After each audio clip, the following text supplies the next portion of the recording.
Salut bien-aimé dans le Seigneur, que le Très-Haut, le Père véritable soit glorifié. C'est toujours pour moi, votre frère, un grand plaisir de venir vous parler. Donc nous disons gloire à Dieu et double honneur à la personne du préméné, le Christ, le Seigneur et Sauveur. Donc je vais faire cette vidéo pour revenir sur un verset, ok, Jean 3,16, tout simplement parce que voilà, j'avais eu une petite conversation avec ceux qui s'appellent soi-disant témoins de Jéhovah. Voilà, ils sont venus frapper à ma porte et dans la discussion, ils ont sorti ce verset-là de Jean 3,16. Et quand je leur ai demandé de m'expliquer ce verset dans le contexte, ok, ils ont dit oui, bah, le verset il est clair, ça veut tout simplement dire Dieu aime le monde, tout le monde, voilà, voilà pourquoi il a envoyé le Christ, pour que quiconque croit au Christ soit sauvé. Donc j'avais déjà fait un partage dans ce sens, mais aujourd'hui, en tout cas, voilà, je vais le refaire tout simplement parce que la répétition est la mère de la connaissance. Donc, si par le passé, toi qui prendras le temps de me suivre, t'es jamais tombé sur cette vidéo. En tout cas, voilà, je refais cette vidéo, ce petit partage, mais avec encore plus d'autres détails.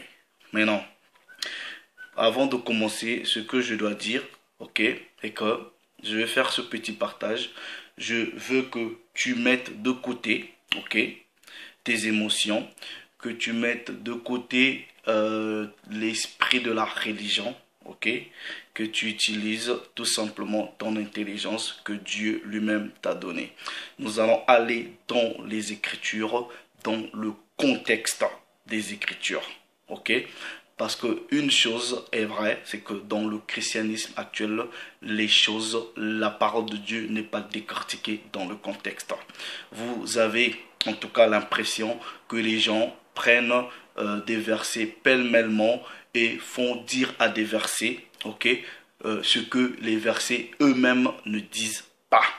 Ok, donc nous allons aller dans les Écritures, comprendre ce passage-là de Jean 3,16. Maintenant, je vais dans la Bible, prenez vos Bibles.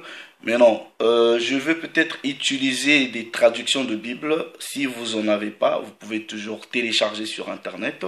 Donc, je commence avec la version populaire de Louis Ségan 10-19, Jean chapitre 3, verset 16. Il est écrit: car Dieu, c'est-à-dire le Père, le Créateur de toutes choses, a tant aimé le monde. Et pour ce fait, c'est-à-dire le fait que Dieu a tant aimé le monde, il ne s'est pas arrêté là.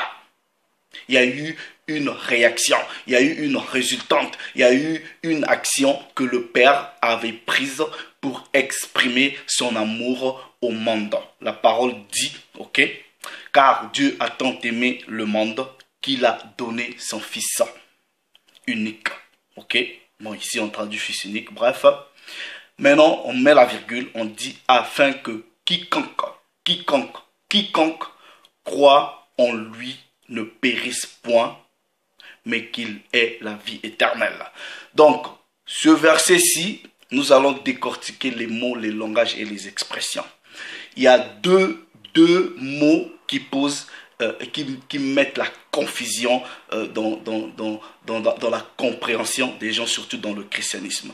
C'est le mot monde, ok, et le mot quiconque. Ok, donc pour eux, ils pensent que le monde, c'est l'univers entier, c'est la planète entière, voilà. Et le quiconque là, c'est en fait toute personne qui est dans l'univers, ou tout individu, toute personne qui se retrouve sur la surface de la terre. C'est pour cela qu'ils disent oh, Dieu vous aime, Dieu ceci, Dieu aime tout le monde, Dieu ceci, Dieu cela. Non, Dieu n'aime pas tout le monde. Dieu n'aime pas tout le monde. Non, Dieu n'aime pas tout le monde. Et ça, on va vous prouver cela. On va dans le livre de Romains, Romains chapitre 9, verset 13, il est écrit: j'ai aimé Jacob et j'ai haï Ésaü. Donc on vous explique que ici le Père a une catégorie de personnes ou d'individus qu'il n'aime pas. Jacob, vous avez Israël, et Ésaü, vous avez la race des Édomites. La Bible, elle est claire. On ne va pas faire de sentiments. Voilà, la Bible, elle est claire. La Bible ne se contredit pas. Ce sont les hommes qui se contredisent. Ok? Il y a peut-être quelques petites erreurs, mais quand vous lisez dans les lignes, précepte après précepte, la Bible s'explique elle-même. Maintenant, quand quelqu'un voit la notion du monde ou le mot monde, se dit voilà, le monde c'est toute la terre, c'est toutes les extrémités de la terre. Maintenant je vais vous dire, dans la Bible, ok, le mot monde est utilisé pour exprimer plusieurs choses. Le mot monde.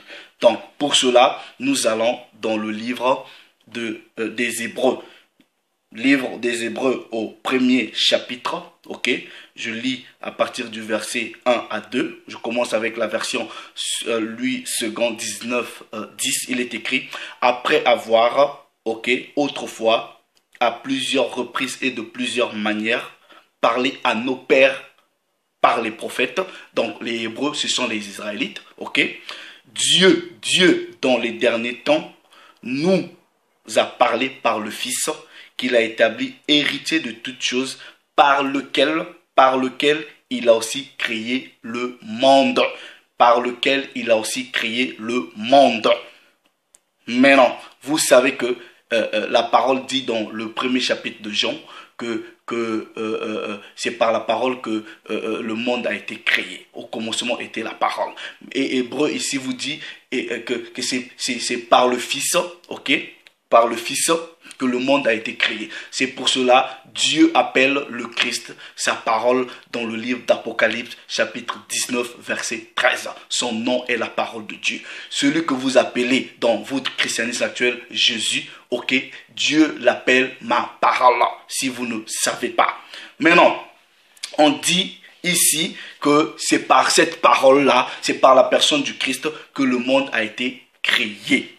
Maintenant, dans cette traduction, le mot monde est au singulier. Je prends la traduction de la Bible de la liturgie. Vous pouvez télécharger sur Internet. On ne dit pas monde au singulier, mais c'est au pluriel. On dit monde au pluriel. Vous prenez la traduction de la Bible, Bible second 21. Ok, vous verrez que on ne dit pas monde, on parle de l'univers. De l'univers.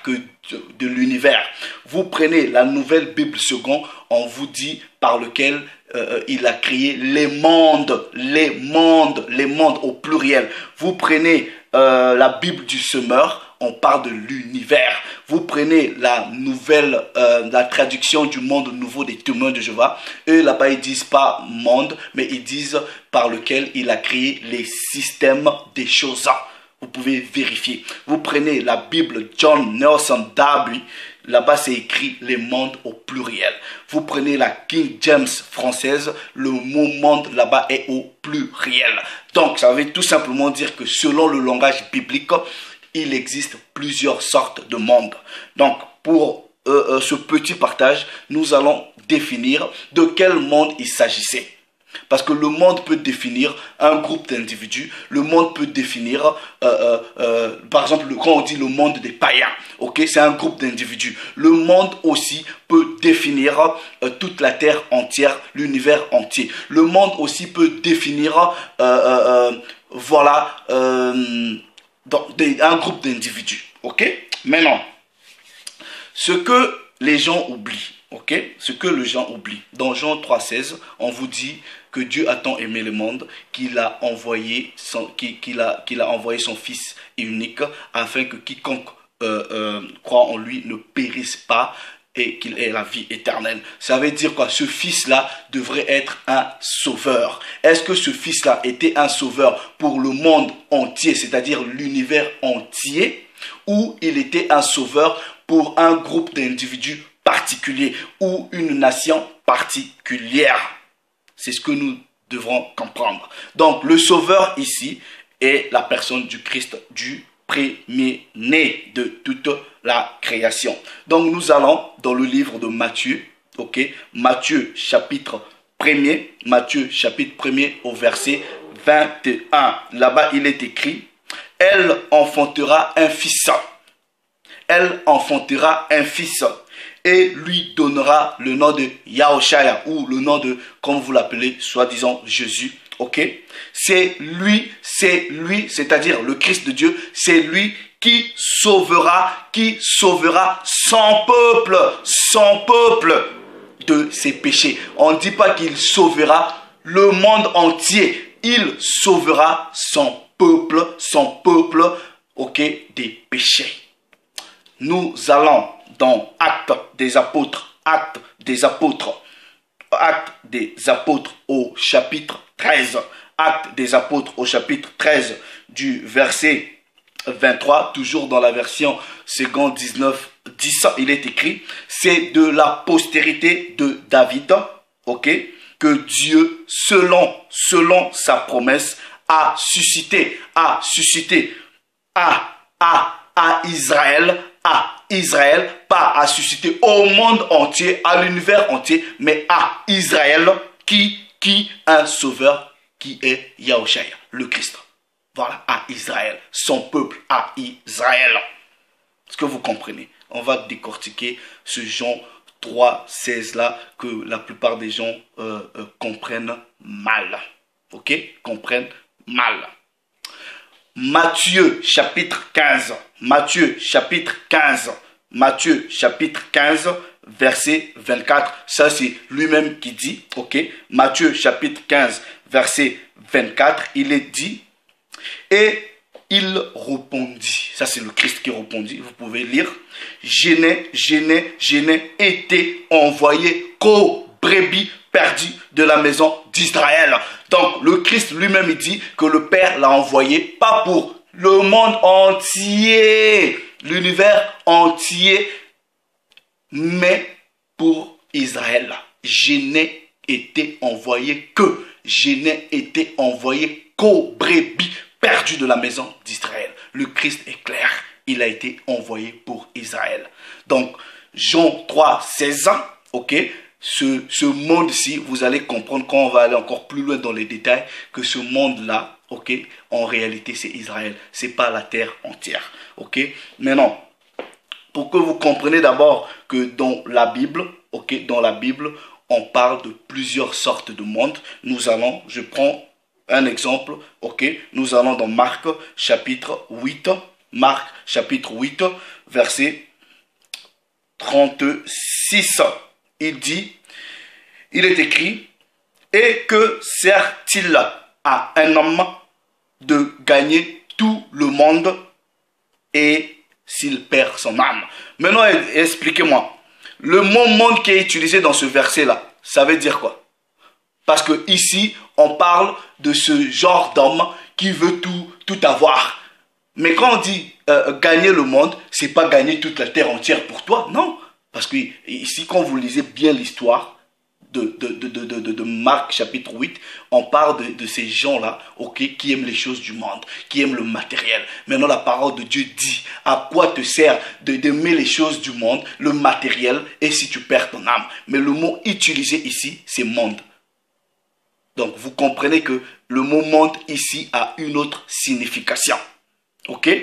Maintenant, nous allons dans Jean, écoutez le Christ lui-même, nous allons dans Jean chapitre 17. Maintenant, si nous acceptons par exemple que voilà, Dieu avait envoyé le Christ pour le monde entier, l'univers entier, la terre entière, regardez maintenant, ce Christ-là lui-même, il sort de ses propos en utilisant, selon vos propres traductions des Bibles, le terme monde, pour que vous compreniez que ce terme-là, monde, dans la Bible, a plusieurs significations. Et la signification que la plupart des gens donnent à Jean 3, 16, ok, c'est pas ce que la Bible dit. Jean chapitre 17, ok, je commence à partir du verset 6. Il est écrit, j'ai fait connaître ton nom aux hommes que tu m'as donnés du milieu du monde. J'ai fait connaître ton nom aux hommes que tu m'as donnés au milieu du monde. Je vous pose la question. Le Christ avait fait connaître le nom de Dieu au milieu de qui? Au milieu de son peuple. Donc le monde ici, ok, le monde ici, il parle d'Israël. J'ai fait connaître ton nom au milieu d'Israël. Ok, regardez. Ils étaient à toi et tu me les as donnés. Ils ont gardé ta parole. Verset 7. Maintenant, ils ont connu tout ce que tu m'as donné vient de toi. Car je leur ai donné les paroles que tu m'avais données et ils les ont reçues. Et ils ont vraiment connu que je suis sorti de toi. Et ils ont cru que tu m'as envoyé. Ok? Regardez, verset 9. C'est pour eux, c'est-à-dire ceux que tu m'as donnés, ok? C'est pour eux que je prie. Je ne prie pas pour le monde. Dans le Christ ici, il vous fait comprendre une autre catégorie des gens qui sont appelés monde. Mais donc en réalité, il dit que le Père lui a donné ses disciples, ok? Il lui a donné son peuple, ok? Il prie pour son peuple à lui, il prie pour ses disciples, il prie pour ceux, en tout cas, qui ont accepté sa parole. Mais il ne prie pas pour les autres qui sont du dehors, c'est-à-dire qui sont du monde. On dit bien dans la Bible, ok? Je prie pour eux, ok? Mais je ne prie pas pour le monde. Ok? Je prie pour eux, je ne prie pas pour le monde. Je prends verset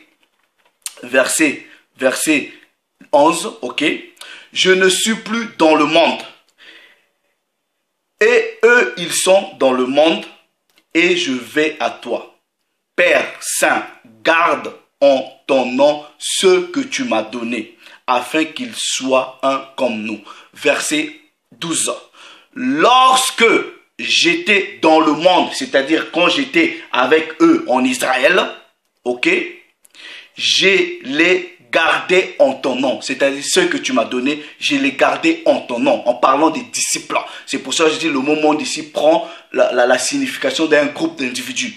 Ok, j'ai gardé ceux que tu m'as donnés et aucun d'eux ne s'est perdu. Sinon le fils de perdition, afin que l'écriture fût accomplie. Donc on dit ici, ok, quand il était dans le monde, ce monde-ci, dans ce verset-ci de Jean 17, chapitre 12, il parlait du monde de ses apôtres, un groupe d'individus. C'est-à-dire quand le Christ était parmi les apôtres, Dieu lui avait donné les apôtres, il avait gardé les apôtres. Il n'y a qu'un seul qui s'est perdu en parlant de la personne de Judas. C'est ça là. Donc vous comprenez que le mot monde a plusieurs significations. Ok? Maintenant, pour que nous sachions, en réalité, Jean 3,16, Dieu avait envoyé le Christ pour Israël. Il n'avait pas envoyé le Christ pour toutes les nations de la terre. Ok? Nous repartons dans Jean 3. Ok? Dans Jean 3, parce que les gens n'aiment pas lire le contexte. Ok? Nous allons repartir quelques versets en haut pour comprendre le contexte et faire une comparaison des propos du Christ. Jean chapitre 3. Ok, maintenant je lis à partir du verset 14. Je lis à partir du verset 14 pour que vous compreniez le quiconque là qu'il s'agit. Jean chapitre 3 verset 14, il est écrit. Et comme. Donc quand on dit et comme, c'est une comparaison. C'est une figure de style pour faire une comparaison. Et comme Moïse éleva le serpent dans le désert, ok, il faut de même que le Fils de l'homme soit élevé. Afin que quiconque, donc le terme utilisé ici, c'est quiconque, afin que quiconque croit en lui ait la vie éternelle. Maintenant, nous allons repartir là où, ok, dans le récit avec lequel le Christ ici fait une comparaison. Il dit dans le désert, Moïse avait élevé le serpent de rein et que tous ceux qui étaient dans ce désert, donc quiconque qui se retrouvait dans le désert, quand il avait levé les yeux pour voir le serpent de rein, il était sauvé. de la même façon quand le Christ va être élevé, quiconque, c'est-à-dire pour quiconque là, c'est-à-dire dans le monde pour lequel il a été envoyé, premièrement, ok, en croyant en lui, vous n'allez pas périr, vous allez recevoir la vie éternelle. Nous allons dans Nombre chapitre 21. Dans Nombre chapitre 21. Ok, c'est là que le Christ a tiré le reçu du serpent d'airain. Nombre chapitre 21. Ok, je lis à partir du verset 5 et je lis à partir de verset 5, bref. Non, je lis à partir du verset 6. Alors l'Éternel envoya contre le peuple des serpents brûlants. Ils mordirent le peuple et il mourut beaucoup de gens en Israël. En Israël, ok? En Israël. Comprenez bien le contexte. En Israël. Je continue, verset 7. Le peuple vint à Moïse et dit: nous avons péché, car nous avons parlé contre l'Éternel et contre toi. Prie l'Éternel afin qu'il éloigne de nous ces serpents. Moïse pria pour le peuple. Moïse pria pour le peuple. Donc de la même façon, Moïse a prié pour le peuple. Le Christ dit, dans Jean 17, je prie pour eux. C'est-à-dire ceux que tu m'as donnés, je ne prie pas pour le monde. Ok? Voilà, Moïse pria pour le peuple. L'Éternel dit à Moïse: fais-toi un serpent brûlant, ok, et place-le sur une perche. Quiconque, c'est-à-dire ceux qui étaient là, Israël, quiconque aura été mordu et le regardera, conservera la vie. C'est pour cela le Christ ici fait une analogie par rapport au récit de Moïse dans le désert. Voilà pourquoi il dit: il faudra que le Fils de l'homme soit élevé ainsi, afin que quiconque croit en lui ne périsse point, qu'il ait la vie éternelle. C'était Israël, c'était pas la terre entière. C'était pas la terre entière. Ok? C'était pas la terre entière. Donc Jean 3,16, ok? Le monde dans Jean 3,16, le quiconque dans Jean 3,16, ce n'est pas tout le monde sur la surface de la terre. Il s'agit exclusivement des Israélites, des Hébreux. Ça s'arrête là. Ok? Maintenant, dire que le Christ, ceux qui ne sont pas Israélites ne peuvent pas être sauvés, ça c'est différent. C'est pas la même chose. Ok? C'est pas la même chose. Mais Jean 3,16 est exclusif à Israël. Ce monde-là, Dieu a envoyé pour Israël un sauveur. Le Christ dit: je n'ai été envoyé que pour Israël. Quand il est né, on dit: ce fils-là, cet enfant-là sera le sauveur pour son peuple. Matthieu chapitre 24. Matthieu chapitre 24, ok? On vous donne maintenant une autre dimension, ok? Une autre dimension de la mission du Christ. Matthieu chapitre 24, on va lire à partir du verset 14. Cette bonne nouvelle du royaume, cette bonne nouvelle du royaume sera prêchée dans le monde entier, pour servir de témoignage à toutes les nations. Alors viendra la fin. Donc voilà, vous voyez, ici on parle du monde entier. Donc aujourd'hui, la nouvelle du Christ est prêchée, ok, dans le monde entier. Est-ce que vous comprenez? Mais Jean 3,16 là, ce n'était pas le monde entier d'aujourd'hui. Mais la nouvelle, le témoignage du Christ que d'autres nations, les païens, c'est-à-dire les Édomites, les hommes blancs, ils ont reçu, ok, la nouvelle du Christ aujourd'hui, ok, ils peuvent être sauvés, on va dire ça comme ça, mais le Christ de Dieu était envoyé d'abord pour nous, Israël. Mais la bonne nouvelle du royaume qu'il a ramené, premièrement d'abord pour nous, parce que la parole de Dieu vous dit quoi? Le salut est juif, premièrement. Donc maintenant, cette nouvelle qui est propagée aujourd'hui, les Édomites, ils peuvent, voilà, tout le monde peut l'écouter. Donc Jean 3,16, ne ramenez plus ce verset-là. J'ai attendu, non. Ce monde-là, ok, dans le contexte, c'est Israël. C'est Israël. Voilà, c'est Israël, premièrement. Ok, vous pouvez consulter tous les biblistes. Voilà, ils vont vous dire. Le monde dans Jean 3,16, c'est Israël. Le quiconque dans Jean 3,16, c'est des Israélites. Voilà, le Père s'est encore glorifié. Salut les amis.